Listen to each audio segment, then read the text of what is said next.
Hello students, welcome to my channel access learning. Myself Poonam Kargwal. और आज का हमारा टॉपिक है covalent character in ionic compounds, या उसका सेकंड नाम है हमारा पोलराइजिंग पावर या पोलराइजिबिलिटी।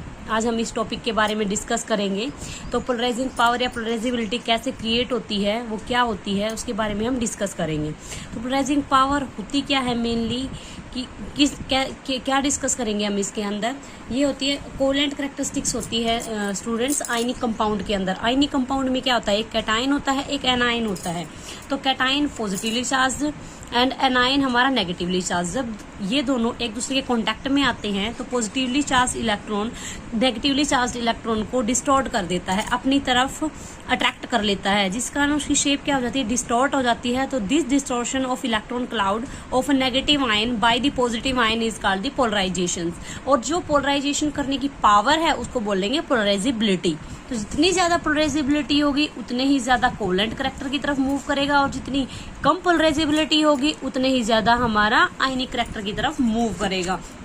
ये कैसे पता चलेगा, जितने ज्यादा पॉजिटिवली चार्ज इलेक्ट्रॉन के ऊपर जितना ज्यादा चार्ज होगा और जितने ज्यादा नेगेटिवली चार्ज इलेक्ट्रॉन के इलेक्ट्रॉन्स है लूजली हेल्डेड होंगे, उतना ही ज्यादा पोलराइजिबिलिटी ज्यादा होगी।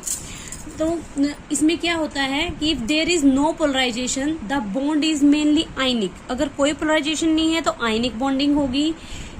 When the polarization is small, the bond will be ionic with some covalent character, and if the polarizability is more, the covalent character become permanent. तो जो ionic bond है वो एज ए कोवलेंट बॉन्ड की तरह treat करेगा। तो जैसे जैसे पोलराइजिबिलिटी इंक्रीज कर रही है हमारा कोवलेंट करैक्टर उसी तरफ मूव करेगा। ठीक है, अब हम इसकी extent of polarizability depend on the basically mainly 2 points. The first point is the power of cation to distorted और पोलराइज द एनायन। कितनी पावर है कैटायन के पास में एनायन को डिस्टॉर्टेड करने के लिए, एक तो उस पर डिपेंड करता है, एंड सेकेंडली एनायन कितना हेल्ड है, कितनी ससेप्टिबिलिटी है एनायन की to get the polarized by the cation. कितना कैटायन के द्वारा वो डिस्टॉर्टेड हो सकता है, उसकी कितनी कैपेसिटी है, एक उस पर डिपेंड करता है। देन तो जो इसकी टेंडेंसी है किसकी, कैटायन की, टू पोलराइज होने की, the tendency of an cation to polarize and the polarizability of anion are more summarized in a rule. एक रूल है उसके अकॉर्डिंग इसको समराइज किया गया है, और वो रूल क्या है, वो रूल है फेजान रूल। उस फेजान रूल क्या बताता है, हमें ये बताता है कि पोलराइजेशन कब इंक्रीज होगी, कब डिक्रीज होगी, किसकी इंक्रीज होगी, किसकी डिक्रीज होगी। तो फेजान रूल क्या है students, according to Fajans rule the polarizations will be increases by the following factors. कुछ फैक्टर्स के अकॉर्डिंग इंक्रीज करती है, जिनमें से सबसे फर्स्ट हमारा फैक्टर है small size of the cation. जितना कैटायन का साइज स्मॉल होगा उतनी ही पोलराइजेशन पावर ज्यादा होगी। जितना स्मॉल साइज होगा उतने ही उसके इलेक्ट्रॉन के पास में कैपेसिटी होगी, दूसरे इलेक्ट्रॉन्स को अपनी तरफ, उस पॉजिटिवली चार्ज इलेक्ट्रॉन के पास कैपेसिटी होगी दूसरे नेगेटिवली चार्ज इलेक्ट्रॉन को अपनी तरफ अट्रैक्ट करने की, उतनी ज्यादा उसके ऊपर पावर होगी। तो जितनी ज्यादा स्मॉल साइज होगा उतना ही ज्यादा पोलराइजिंग पावर हमारी ज्यादा होगी। नंबर सेकंड पॉइंट है हमारा लार्ज साइज ऑफ एनायन।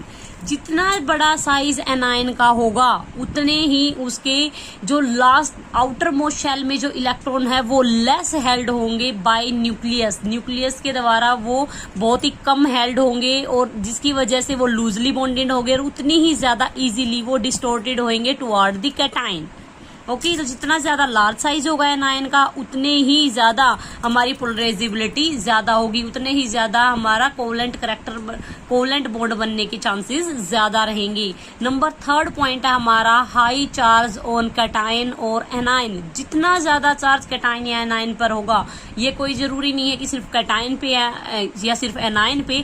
जितना ज्यादा कैटायन पे जितना ज्यादा होगा, जितना ज्यादा एनायन पे चार्ज जितना ज्यादा होगा, उतनी ही ज्यादा पोलराइजिबिलिटी ज्यादा होगी, उतनी ज्यादा उसकी पोलराइजिंग करने की पावर ज्यादा होगी, उतने ही ज्यादा वो पोलराइज रहेगा, और उतना ही ज्यादा स्ट्रॉन्ग कोवलेंट बॉन्ड बनाएगा। नंबर 4 पॉइंट है स्टूडेंट्स हमारा इलेक्ट्रॉनिक कॉन्फ़िगरेशन ऑफ कैटायंस।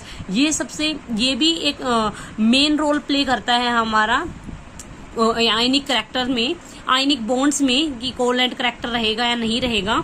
तो जो कैटाइंस है उसकी कॉन्फ़िगरेशन हम दो तरीके से हम डिस्कस करेंगे, एक 8 electron shell configuration and secondly 18 electron shell configurations. तो जो 18 इलेक्ट्रॉन शेल कॉन्फ़िगरेशंस है उसमें हमारा क्या रहेगा, सॉरी स्टूडेंट्स, इसमें थोड़ा मैंने उल्टा लिख दिया है। 18 इलेक्ट्रॉन्स में हमारी कॉन्फ़िगरेशन लास्ट में रहेगी, जैसे 3s2 3p6 3d10। 18 electron rule को जो फॉलो करेंगे लास्ट में उनकी कॉन्फ़िगरेशन इसी टाइप से रहेगी, s में 2, p में 6 एंड d में 10। और जो 8 इलेक्ट्रॉन रूल फॉलो करेंगे उनकी हमेशा रहेगी 2s2 2p6, मतलब 2 नहीं रहेगा, लास्ट में हमारा s में 2 रहेंगे, p में 6 रहेंगे जो 8 इलेक्ट्रॉन को फॉलो करेंगी। तो क्या रहेगा, जो डी इलेक्ट्रॉन है वो न्यूक्लियर चार्ज को कोई इफेक्ट नहीं करता, कोई उसकी शील्ड को कोई इफेक्ट नहीं करता है। अगर हमारे डी इलेक्ट्रॉन प्रेजेंट है, डी ऑर्बिटल में इलेक्ट्रॉन प्रेजेंट है, तो उसके न्यूक्लियर चार्ज पर कोई भी इफेक्ट नहीं पड़ेगा। तो इसकी वजह से क्या होगा कि डी इलेक्ट्रॉन कोई इफेक्ट नहीं डाल रहा है, और यहाँ पर इलेक्ट्रॉन कितने हैं, ज्यादा है। जितने ज्यादा इलेक्ट्रॉन है और इफेक्ट भी नहीं डाल रहे हैं, उतना ही चार्ज क्या हो जाएगा, ज्यादा हो जाएगा। और हमने कहा जितना ज्यादा चार्ज होएगा कैटायन या एनायन पर, उतनी ज्यादा उसकी पोलराइजिंग पावर रहेगी। तो ऑटोमेटिकली हमारा पोलराइजिंग पावर क्या करेगी, इंक्रीज करेगी। तो 18 इलेक्ट्रॉन जो सेल कॉन्फ़िगरेशन है वो मोर प्रेफर करेगी पोलराइजेशन की तरफ as comparison to 8 electron rule. तो स्टूडेंट्स आई होप कि आपको ये समझ में आ गया होगा। हमारा चैप्टर ओवर हो चुका है। Thank you.